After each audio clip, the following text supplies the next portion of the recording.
संगच्छध्वं संवदध्वं शंभो मनासि जानतां देव भाग्यम यथा पूर्वे संजनाना उपासते समानीव आकुति समाना हृदयानिवह समानमस्तु ओ मनो यथा वह सुसहासति।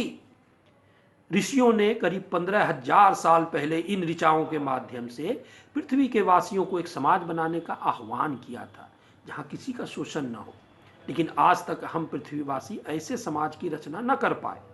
नवयुग चैनल के माध्यम से ऐसे ही समाज की रचना के लिए मैं आशा की गीत लाया हूँ।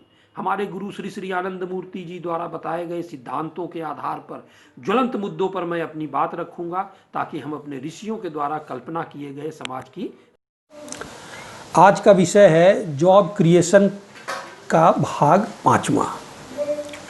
पिछली चर्चाओं में हम लोगों ने देखा कि पूंजीवाद का शोषण औद्योगिक क्रांति के बाद चरम पर था। तो कार्ल मार्क्स ने समाजवाद के तहत कम्युनिज्म आर्थिक चिंतन का प्रतिपादन किया। यह नया चिंतन एक प्रतिक्रिया का फल था, रिएक्शनरी, पूंजीवाद के शोषण के खिलाफ था। इस चिंतन को मार्क्स ने आम जनों की समृद्धि के लिए ही बनाया था। उनके मन में आम जनों की चिंता थी और इसलिए उन्होंने एक नए चिंतन को लाया कि लोगों की समृद्धि आवे, लोगों में खुशहाली आवे। इस नए चिंतन के अनुसार निर्माण शक्तियों पर सरकार का नियंत्रण रखा गया था। एक पार्टी का नियंत्रण, अधिनायकवाद, प्रोलेटेरिएट का डिक्टेटरशिप। इस नए चिंतन ने आम जनों में एक समृद्धि की एक नई आशा जगाई। इसके अनुसार जॉब क्रिएशन का काम गवर्नमेंट को करना था और संपत्ति का बंटवारा कैसे होना था, इक्वल डिस्ट्रीब्यूशन ऑफ वेल्थ। उसमें था अनइक्वल डिस्ट्रीब्यूशन, जो जितना चाहे ले सके। इसमें था इक्वल डिस्ट्रीब्यूशन ऑफ वेल्थ। इस सिद्धांत के आधार पर अर्थतंत्र को सर्वप्रथम सोवियत संघ और चीन में लागू किया गया। सुनने में तो ये बड़ा अच्छा लगता था, लेकिन इनिशिएटिव और इंसेंटिव के अभाव में सोवियत संघ और चीन की इकोनॉमी बर्बाद हो गई। करोड़ों लोगों को भुखमरी का शिकार होना पड़ा और फांसीवादियों ने अपने करोड़ों विरोधियों को मौत के घाट उतार दिया। इस तरह इन्होंने इन दोनों देशों के शासकों ने सिद्ध कर दिया कि समाजवाद व कम्युनिज्म आम जनों के लिए जॉब क्रिएशन, एक क्वालिटी लाइफ लीड करने के लिए नहीं कर सकता। तो अब किसी और नए आर्थिक चिंतन के अभाव में दुनिया के देशों ने, जिनमें फेल्ड कम्युनिस्ट कंट्रीज भी थीं, जॉब क्रिएशन के लिए पूंजीवाद के नए अवतार मल्टीनेशनल और WTO को अपनाया। कोई और आर्थिक चिंतन था ही नहीं। ये चिंतन फेल कर गया तो उन्होंने फिर से उसी चिंतन के चौखट पर अपना सिर रख दिया। बहुराष्ट्रीय कॉरपोरेशन, बहुराष्ट्रीय कंपनियां और मल्टीनेशनल कॉरपोरेशन मानव इतिहास में पहला इंस्टीट्यूशन है जिसमें centralised economic planning world scale पर शुरू हुई। इनका प्राथमिक उद्देश्य ग्लोबल इकोनॉमिक एक्टिविटी को ऑर्गेनाइज करना और इंटीग्रेट करना है, केवल और केवल प्रॉफिट को मैक्सिमाइज करने के लिए। इनका एक ही उद्देश्य था कि जो इकोनॉमी की प्लानिंग ग्लोबल लेवल पे करें, उसको हम अपनी प्रॉफिट को मैक्सिमाइज करने के लिए।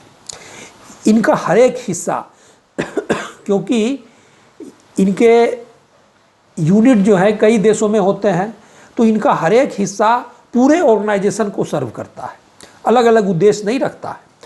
वे अपना सक्सेस या फेलियर इंडिविजुअल सब्सिडियरी के बैलेंस शीट से नहीं मांगते हैं। अब जैसे एप्पल का अगर कोई एक सब्सिडियरी हिंदुस्तान में है, कोई चीन में है, कोई अमेरिका में है, तो ये अपना इंडिविजुअल बैलेंस शीट से ये नहीं मानेगा कि हम फ़ायदे में है या नुकसान में। वो टोटल एक यूनिफाइड बनाएगा।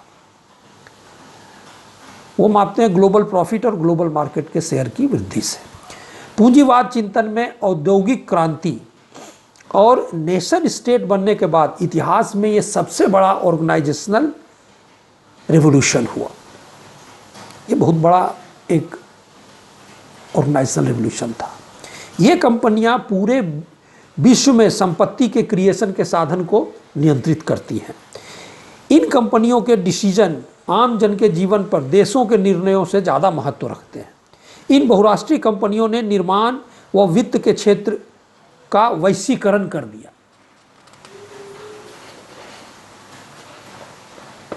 इन कंपनियों ने ग्लोबल कंज्यूमर को क्रिएट किया।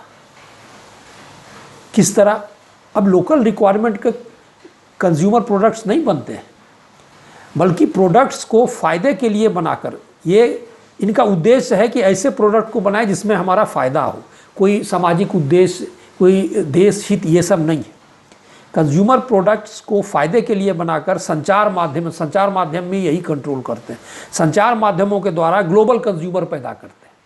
अब जो बर्गर है वो पूरा जो है वर्ल्ड खाएगा, जीन्स है वो पूरा वर्ल्ड पहनेगा। तो सबसे पहले ये कंज्यूमर प्रोडक्ट को क्रिएट करते हैं और संचार माध्यमों के द्वारा ये उसका पूरा वर्ल्ड में कंज्यूमर करते हैं। कोका कोला हर कोई पिएगा। इन बड़े बड़े मल्टीनेशनल्स के फाइनेंशियल ट्रांजैक्शन अफ्रीका और एशिया के कई देशों से कई गुना है। जब इंडस्ट्रियलाइज डेवलप्ड नेशन और मल्टीनेशनल कॉरपोरेशन ने कुछ देशों के पॉलिसीज़ के कारण अपने व्यापार में रुकावट महसूस की, तो इन लोगों ने वर्ल्ड ट्रेड ऑर्गेनाइजेशन, जिसे WTO कहा जाता है, को इस्टेब्लिश कर इन देशों के इकोनॉमिक सॉवरेनिटी को ही समाप्त कर दिया। जैसा कि पिछली चर्चाओं में हम लोगों ने देखा कि वर्ल्ड वार 2 के बाद, द्वितीय विश्व युद्ध के बाद 1944 में हुए ब्रेटन वुड कॉन्फ्रेंस में IMF और वर्ल्ड बैंक के अलावे ITO, इंटरनेशनल ट्रेड ऑर्गेनाइजेशन, और इंटरनेशनल क्लियरिंग यूनियन ICO की भी स्थापना होनी थी। ITO और ICO की स्थापना का मुख्य उद्देश्य क्या था? अंतर्राष्ट्रीय व्यापार के रुकावटों पर विचार करना, और सबसे महत्वपूर्ण था किसी भी राष्ट्र को एक्सेसिव ट्रेड डिफिसिट से बचाना था। इसके लिए क्या था? वर्ल्ड ट्रेड में एक नए करेंसी बेंकोर को यूज़ करना था, लेकिन USA के बड़े बड़े बिजनेसमैन के दबाव के चलते ये निर्णय स्थगित कर दिए गए थे और विश्व व्यापार डॉलर में ही चलता रहा।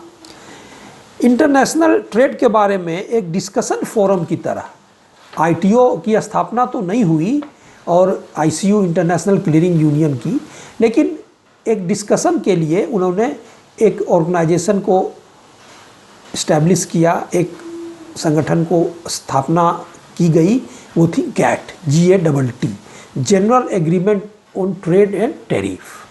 इसका मुख्य उद्देश्य ट्रेड बिजनेस जैसे टैरिफ और कोटा को समाप्त कर ट्रेड बैरियर्स जैसे कोटा है, इससे ट्रेड बैरियर होता है कि आप इतना ही सप्लाई कर सकते हैं, हम उस देश से उतना ही लेंगे।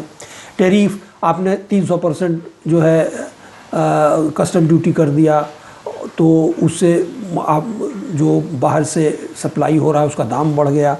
तो इसको समाप्त कर इंटरनेशनल ट्रेड को बढ़ाना था, उद्देश्य था, लेकिन डिस्कशन फोरम था, किसी पर बाध्यकारी ये नहीं था। सितंबर 1986 तक जब WTO की स्थापना की वार्ता शुरू हुई थी, इसके अंतर्गत विभिन्न देशों में 7 राउंड ऑफ निगोशिएशन हुए, जिसमें reduction of tariff, anti dumping agreement और trade barriers other than tariff के बारे में वार्ता हुई। सितंबर 1986 में उरुग्वे में GATT को WTO बनाने के लिए वार्ता शुरू हुई। WTO बनाने के लिए जो प्रमुख विषय थे वे थे trade in service and intellectual property, कृषि और टेक्सटाइल के व्यापार में रिफॉर्म, और सारे GATT में जो डिसीजन हुए हैं उनको फिर से रिव्यू करके और जो WTO में उसको लागू करना। अब उस समय इंडस्ट्रियल देश क्या समझ रहे थे? उन्होंने देखा कि खुले व्यापार में उन्हें थोड़ा ही लाभ हो रहा है, क्योंकि अब इंडस्ट्रियलाइजेशन काफ़ी देशों में फैल गया था। जो कॉलोनी थे, पहले सारा माल जो है वो इन्हीं लोगों से लेते थे, उस समय के कॉलोनाइज़र से, लेकिन अब उनके यहाँ भी जो है इंडस्ट्री बैठ गई थी और वहाँ लेबर सस्ता था। तो वो जैसे भारत हुआ, साउथ ईस्ट एशिया के देश हुए, चाइना हुआ, तो ये सब देश में जब लेबर सस्ता हुआ, या इवन अफ्रीकन कंट्री जहाँ थोड़ा बहुत फैक्ट्री लगा, तो यहाँ के जो प्रोडक्ट थे वे सस्ते होने लगे। तो जब फ्री मार्केट से उन्होंने देखा कि जो मुक्त बाजार है उससे उनका फ़ायदा कम होता जा रहा। तो मुख्य लाभ एकाधिकार वाले व्यापार में था, इसलिए उन्होंने पूरी ताकत WTO में पेटेंट कानून को व्यापार नियमों में शामिल करने के लिए लगा दी। अब ये पेटेंट कानून क्या था? प्रोसेस पेटेंट की जगह प्रोडक्ट पेटेंट। WTO की स्थापना के पहले और जब इसमें जो है पेटेंट के रूल्स इन्होंने लाए, प्रोसेस का पेटेंट होता था। अब जैसे आपने एक कोई दवा बनाई, मान लेते हैं पैरासीटामोल, तो उसके जो मॉलिक्यूल्स हैं वो आपने एक विधि से बनाई, भारत एक कोई दूसरे विधि से जो सस्ते में बना लिया। आपका जो प्रोसेस था वो महंगा था, हम सस्ते में बना लिए। तो उसको इस इंडस्ट्रियलाइज कंट्रीज़ ने कहा कि नहीं, अब वो पैरासीटामोल जो मॉलिक्यूल है वही पेटेंट हो जाएगा। अब जैसे आपने कोई एक मोबाइल का आविष्कार किया या कोई सॉफ्टवेयर का आविष्कार किया, तो वो जो प्रोडक्ट है वही उसका पेटेंट हो जाएगा 20 साल 30 साल के लिए। अब वो आप दूसरे प्रोसेस से अगर सस्ते में बना सकते हैं, हम उसको 1 लाख में बेचेंगे, आप उसको 5,000 में बेचिए, प्रोसेस अपना दूसरा करके। तो पहले था हिंदुस्तान में ये जो पेटेंट रूल था वो प्रोसेस वाला था, लेकिन इसको इंडस्ट्रियलाइज कंट्रीज़ के दबाव में भारतीय सरकार और पूरे विश्व में भारतीय सरकार को क्या कहा जाए, पेटेंट जो है प्रोडक्ट से होना शुरू हो गया। 15 अप्रैल 1994 को, ये सितंबर 1986 से उरुग्वे राउंड में गैट को WTA बनाने के लिए वार्ता शुरू हुई थी और 15 अप्रैल 1994 को माराकेस मोरक्को में फाइनली WTO संगठन इस्टेब्लिश करने के एग्रीमेंट में विभिन्न देशों ने साइन किया। इस एग्रीमेंट के 6 मुख्य भाग हैं। एग्रीमेंट इस्टेब्लिशिंग WTO, दूसरा है गुड्स एंड इन्वेस्टमेंट पर, multilateral agreement on trade in goods and trade related investment major TRIMS, trade related investment measures TRIMS, services gets, general agreement on trade in services, intellectual property trips, agreement on trade related aspect of intellectual property rights trips. ये सबसे important, ये industrialise countries के respect में। Dispute settlement का उन्होंने एक unit बनाया। Review of government trade policy TPRM।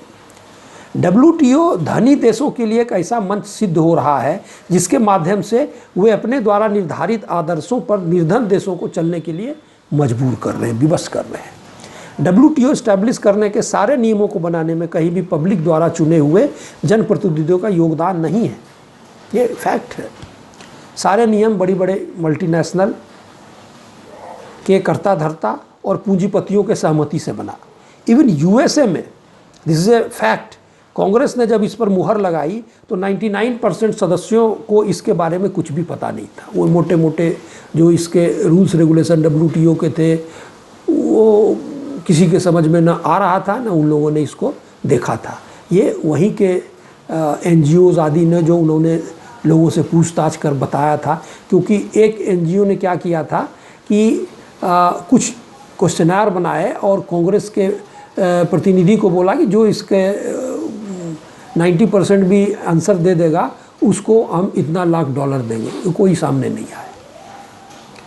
WTO agreement पर साइन कर देशों ने अपना इकोनॉमिक सॉवरेनिटी समाप्त कर दिया और इसे मल्टीनेशनल और धनी देशों के हवाले कर दिया। अब हम अपने ही देश के बजट के बारे में अगर देखते हैं तो जब बजट पेश किया जाता है तो फिनांस मिनिस्टर को कस्टम टैक्सेशन से ज़्यादा फेरबदल करते हुए हम नहीं देख सकते हैं।